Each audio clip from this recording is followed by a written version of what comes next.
चक्षुरुन्मिलितं येन तस्मै श्रीगुरुवे नमः। नमो विष्णुपादाय कृष्णपृष्ठाय भूतले श्रीमते भक्तिवेदान्ता स्वामिन् इति नामिने। नमस्ते सरस्वती देवे गौरवाणी प्रचारिणे निर्विशेषा शून्यवादी पाश्चात्यादेशतारिणे। जय श्री कृष्ण चैतन्य प्रभु नित्यानंद श्री अद्वैत गदाधर शिवासादि गौर भक्त वृंदा। हरे कृष्णा कृष्ण कृष्णा हरे हरे, हरे Ram Ram Ram Hare Hare. Hare Krishna, dear devotees. Welcome to our morning glorification of Srīmad Bhāgavatam. We are reading from Canto 2, Chapter 2, The Lord in the Heart, and we will be discussing verse 4 today. Prabhu, can we please have verse on the screen?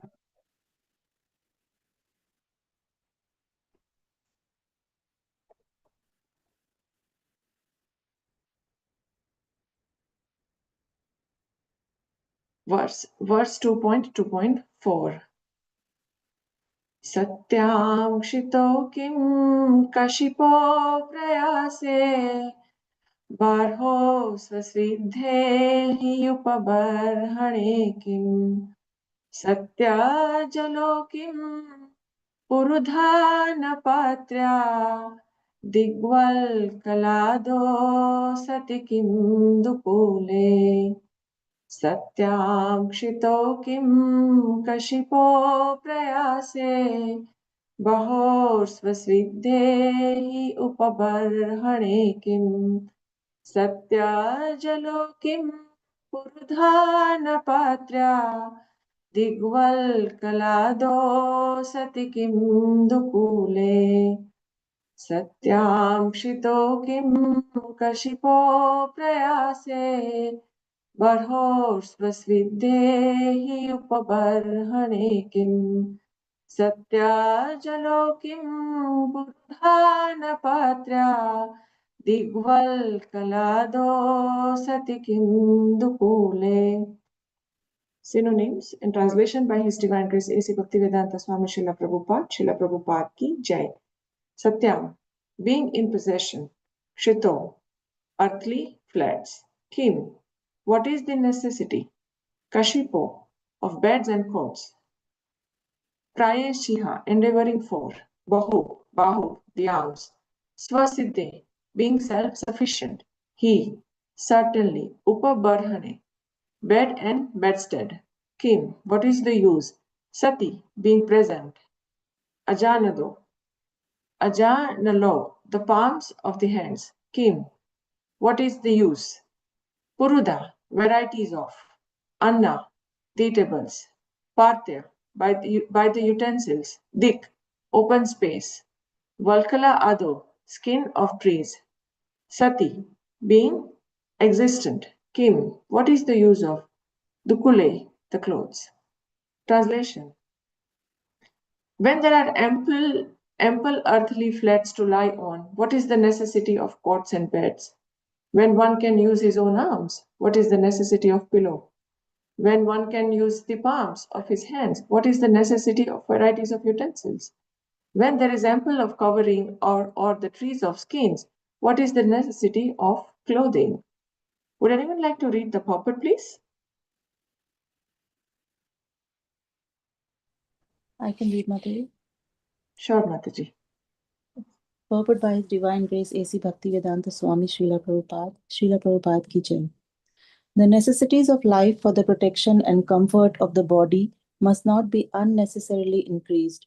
Human energy is spoiled in a vain search after such illusory happiness. If one is able to lie down on the floor, then why should one endeavor to get a good bedstead or soft cushion to lie on? If one can rest without any pillow and make use of the soft arms endowed by nature, there is no necessity of searching after a pillow. If we make a study of the general life of the animals, we can see that they have no intelligence for building big houses, furniture, and other household paraphernalia, and yet they maintain a healthy life by lying down on the open land. They do not know how to cook or prepare foodstuff, yet they still live healthy lives more easily than the human being.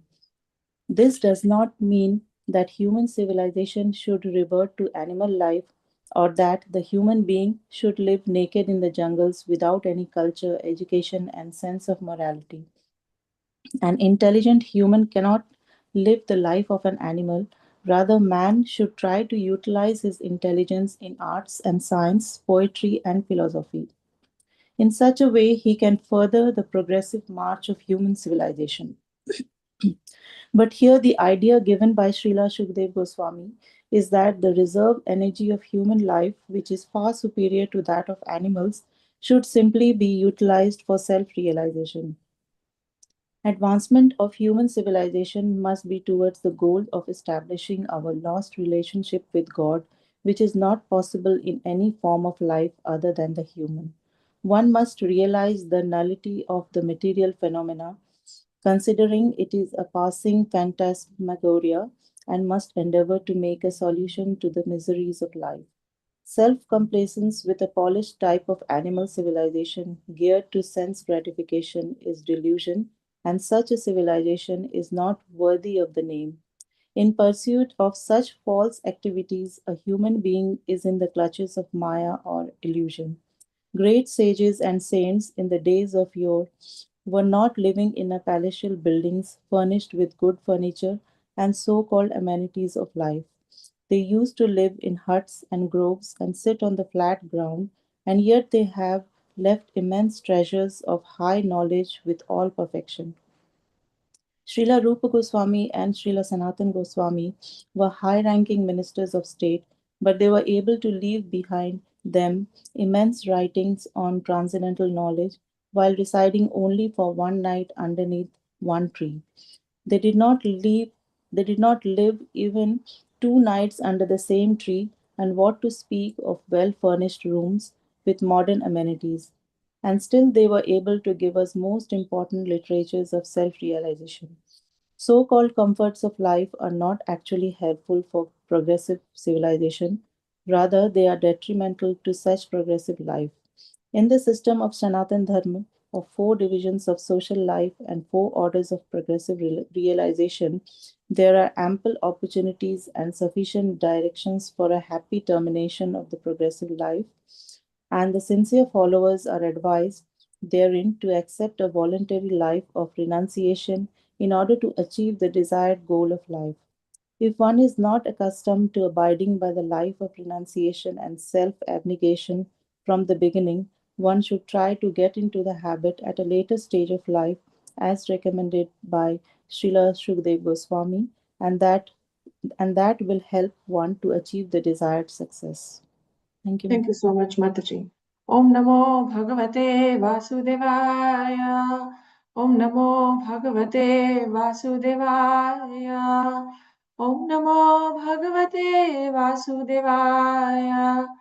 Narayanam Namaskritya Naram Chaiva Narottamam Devim Saraswatim Vyasa Tato Jaya Mudirayet Nashtaprayeshu Bhadreshu Nityam Bhagavata Sevaya Bhagavati Uttama Shloke Bhaktir Bhavati Naishtiki. Okay, so just a quick connection with the previous verses and in response to what questions Parikshit Maharaj asked, and this verse comes. So in previous verses, Parikshit Maharaj, in previous chapter actually, Parikshit Maharaj asked the question that how can one fix one's mind upon Lord? And to answer to that, Sukadeva Goswami actually explains Virat Rup, which is the pretty much the entire chapter 1 of this canto. And so in the explanation of Virat Rup, he says that if someone who is attached, who is too much attached with the material attachment, or who too much attached with the worldly things, they can actually connect with the Lord by meditating on the things that is surrounded by, that he is surrounded by. And that's where the chapter 1 ends. And then from verse 1 of this chapter, which is titled as Lord is in the Heart, Srila Sukadeva Goswami actually continues to speak. He says that, he gives an example of Brahmaji. He says that previously Lord Brahma, who recreated the universe, he meditated on the universal form. And by meditating upon the universal form of the Lord, he could create this secondary creation. And when actually Sukadeva Goswami asked the initial question that what should a dying person do, and in that description, if we remember, so in that question, the description comes in Srimad Bhagavatam, if you remember, that there were different opinions amongst the sages who were gathered there in the assembly, and some of them suggested that, okay, maybe it's a karma kanda or karma for attaining heavenly kingdoms, as it is approved in Vedas. So now Sukadeva Goswami actually shares his opinion about this comment. So in verse 2, Sukadeva Goswami from verse 2 to 7, basically, Sukadeva Goswami kind of rejects the path of karma kanda. In verse 2, he says that don't dream on the meaningless happiness of such enjoyment in the heavenly kingdom. There is no tangible happiness in such places, even though Veda supports such attainment. And then in verse 3, he continues. He says that, therefore, an intelligent person should endeavor only to obtain the minimum requirements to maintain the body and the soul. Working more and more for the material sense gratification is only a useless labor. And why is that? Because everything achieved, regardless of how much endeavor put behind it, is going to end with the end of this life. So, but if one can basically acquire the basic needs, that is roti, kapda, makan, food, shelter, and clothing, then in verses 4 and 5, Sukadeva Goswami explains that how one can do that. And from the translation of these words, we can see that Sukadeva Goswami is saying that basically rely on nature's basic gift, rely on nature to maintain yourself, which is just to meet the bare necessity of life. What he says that if we have the earthly flats to lie on, what is the need of beds and cots? If we have our own arms, then what is the need of the pillows? If we have palms of these hands, then what is the necessity of the varieties of utensils? And if we have the skin of the trees, what is the necessity of the clothing? So when it's a quite long purport and few points made in the purport. So the first summary of the purport is, the idea is to live a simple life, and simple living, high thinking is the principle. So instead of wasting our energy, shrama eva hi kevala, instead of wasting our energy either increasing the comforts of our life or extending the duration of life, because any material endeavor or any material advancement basically does these two things, either increase the comfort or extend the duration of life. And then getting entangled in the cycle of birth and death, instead of doing that, one must utilize his energy to revive the lost relationship with the Lord. In the purport, Srila Prabhupada says that if one follows Sanatana Dharma, then one gets ample of opportunity and direction for the happy termination of the progressive life. So then question comes, how Varnashram Dharma? So in Bhagavad Gita, Krishna himself says that Chaturvarna Maya Shishtam Guna Karma Vibhagasha. So this system is basically established by Krishna himself, where a person serves a god as his own individual capacity, position, and tendency. For example, a person who is born in a mode of a passion, he would be naturally attached to the sense gratification. So for him to realize that love of God is the ultimate goal of life would be initially difficult. So, as because he would because he would be too engrossed in sense objects. So in Varnashram Dharma, there is a way of life that is given, that such people are advised to continue to have the sense gratification, so they can, a person in a mode of passion can continue to enjoy the senses, but at the same time in a regulated manner. So if someone is in a most common example that we hear, if someone is too much attached to eat the palatable dishes, one may continue to do that, but by offering Krishna. So this is just an example. However, a sincere follower, someone who is looking a sincere connection with the Lord, someone who is looking, who is a sincere speaker of a spirituality, they must accept voluntary renunciation. And if we cannot do that, this is also said in the purport, that if we cannot do that from the beginning, then one must try at the later stage of one must try to get the habit to do at the later stage of life. Now, thinking of Parikshit Maharaj getting all this wisdom in the last 7 days of his life, when he has no time to gradual progress. Varnashram Dharma is a gradual process. When you start from very early, from the beginning of your life, and continue the practices toward the different stages, and towards this, through the different stages of the life. But Parikshit Maharaj was at very end of the life where he cannot practice. So he was given an instruction to renounce everything straight away. Now, having said that, Parikshit Maharaj was elevated devotee already. He was practicing Varnashrama all his life. So he was able to detach from everything, from very opulent life, very easily. It's a question for us when it comes to us, can we live a simple life as suggested in this verse? Can we renounce? Do we have the taste for it? Or rather, a question, do we have enough faith to undertake such a step? So in this response, in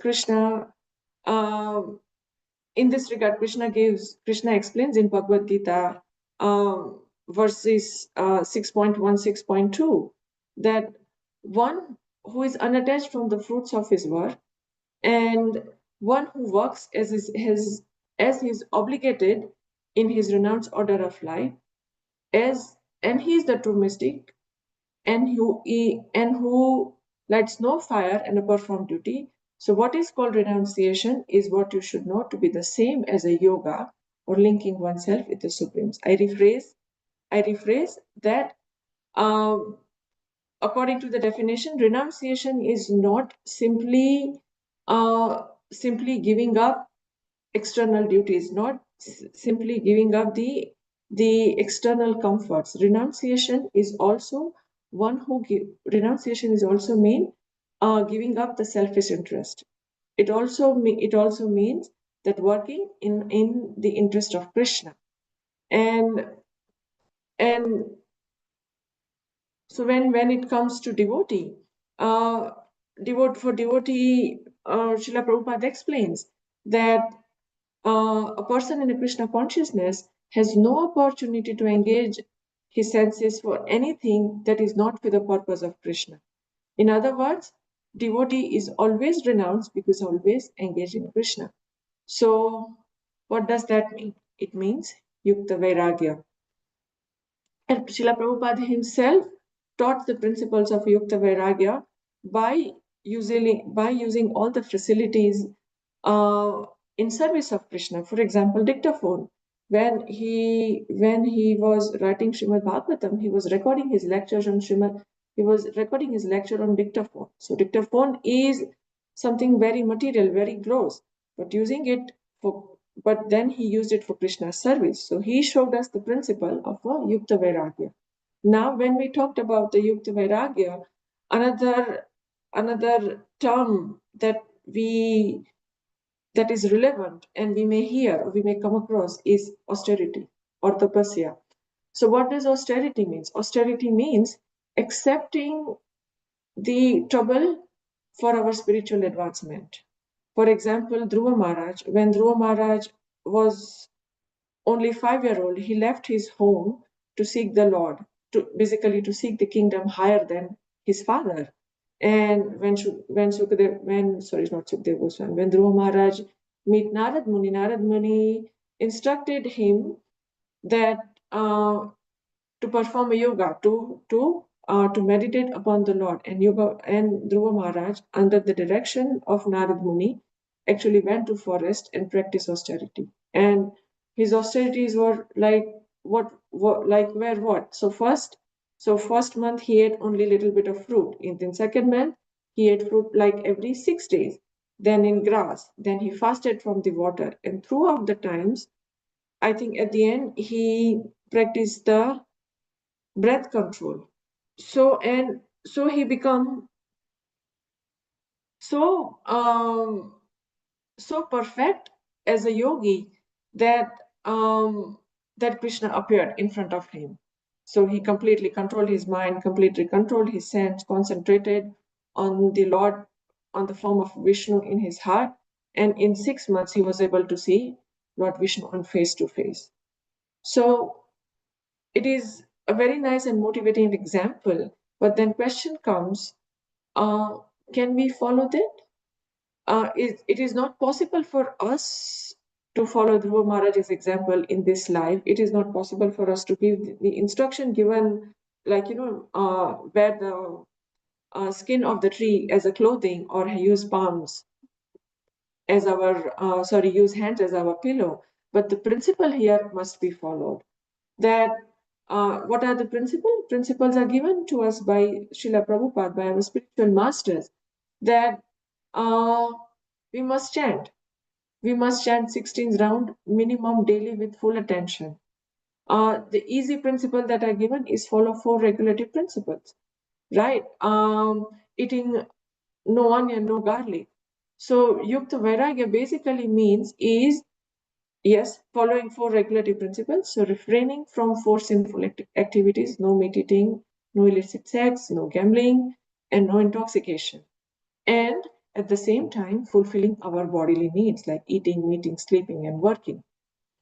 And at the same time, we also need to remember when we practice Yukta Vairagya that we don't accidentally practice Falgu Vairagya. What is Falgu Vairagya? Falgu Vairagya is basically that in the mode of renunciation, sometimes we are so renounced that the things that can be used for Krishna's service, we renounce that also.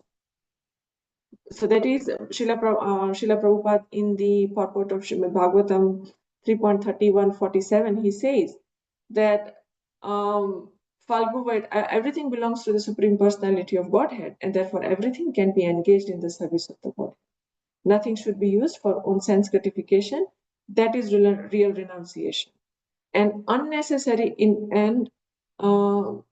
and then Rupa Goswami advises that if one renounces anything that can be applied to the service of the Lord and not for the service of the anything that can be applied for the service of the Lord and do not use for that purpose, that is called Falgu Vairagya or false renunciation.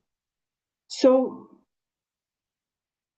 that means a person in a Krishna consciousness has an opportunity to use his senses for the pleasure of Krishna. A person in a Krishna consciousness has opportunity to use I'm saying his belongings, the belongings basically of whatever material thing that he possibly achieved in his life in a service of Krishna. So what is the goal? The goal is to please Krishna. The goal is to please Krishna's senses. Rupa Goswami in Bhakti Rasamrita Sindhu says that Sarvopadir Vinir Muktam Tatparattvena Nimpalam Rishikena Rishikesha Sevanam Bhakti Ruchyate. That Rishikena Rishikesha Sevanam Bhakti Ruchyate. Rishika means senses, and Rishikesha means Rishika plus Isha, means the one who is the master of senses, the Lord of the senses. And who is that? Lord of the senses is Krishna. So one must actually work to satisfy the senses of Krishna. And when a living being does that, then he is automatically free from all material designation, and all his senses are purified simply by employing his senses in service of Krishna's senses. So then question comes that how do we know that you are becoming Krishna consciousness? And Srila Prabhupada actually in one of his lectures was asked this question, and Prabhupada's response was by detachment. By detachment, by your freedom from sex desire. Chaitanya Mahaprabhu says that how do you know an advanced devotee? You know one is advanced devotee by the taste in the holy name. And in this regard, Bhakti Vinod Thakur answers this question in Harinam Chintamani. Bhakti Vinod Thakur says that through chanting japa daily, if the taste is elsewhere, he will show indifference to the name. His heart will not be absorbed in chanting the name, but in some material object. How can that benefit him? He may chant 64 rounds counting strictly on his japa, but his heart is not received one drop of the taste of the name. This indifference or apathy towards the name is a one type of inattention. In the heart of materialist, it is unavoidable. So how do we know?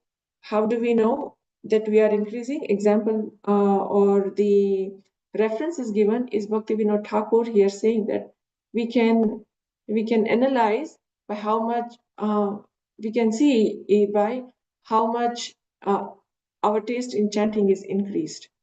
Srila Prabhupada also said in this connection that what you need is simply the hunger to advance in Krishna consciousness. And you will know that if one is hungry, then one will be able to finish the entire Chappan Bhog presented in front of them. One just able to eat everything. But if one was not hungry, if there is no taste, or if there is a lack in taste, then regardless of how much emphasis is given on chanting, regardless of how much emphasis is given on following spiritual practices, or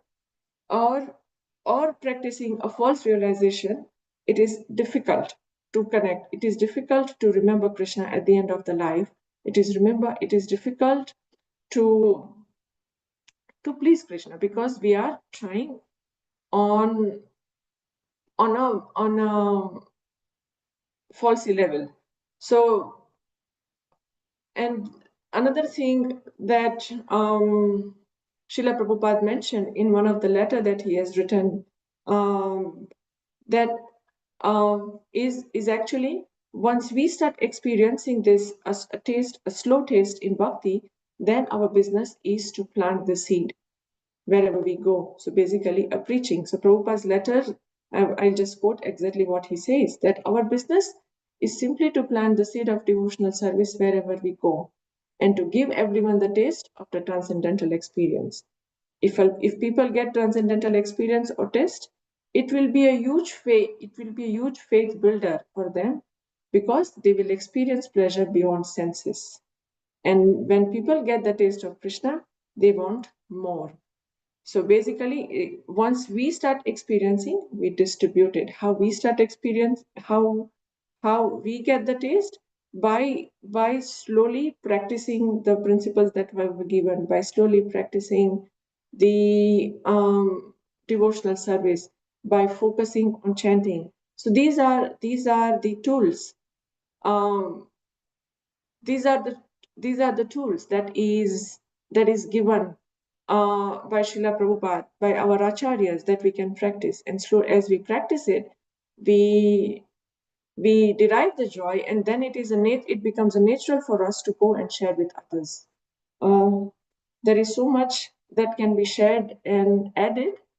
I just tried to cram everything in half an hour. My apologies for that. I'll stop here. And if anyone has any comments or corrections or question, please feel free to share.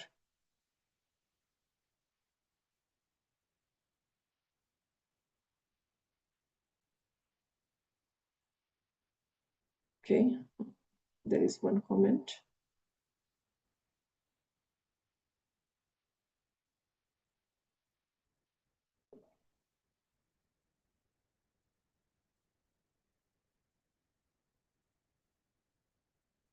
Suman Mataji said, Mataji, can you please share this later in the group?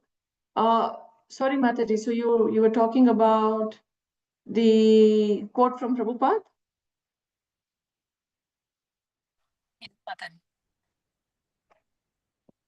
Sorry, Mataji, your voice. Yes, Mataji. Can you please share the quote? Yes, I will. Okay, we'll share that, Mataji. Okay, we are 2 minutes over 7 o'clock. We conclude our discussion here today. Grantraj Srimad Bhagavatam ki Jai, Srila Prabhupada ki Jai. Hare Krishna. Thank you. Krishna Mataji, thank you. Harekrishna Mataji. Thank you. Hare Krishna. Hare Krishna. Hare Krishna Mataji, thank you for the class. Hare Krishna. Thank you, Mataji. Hare Krishna Prabhu.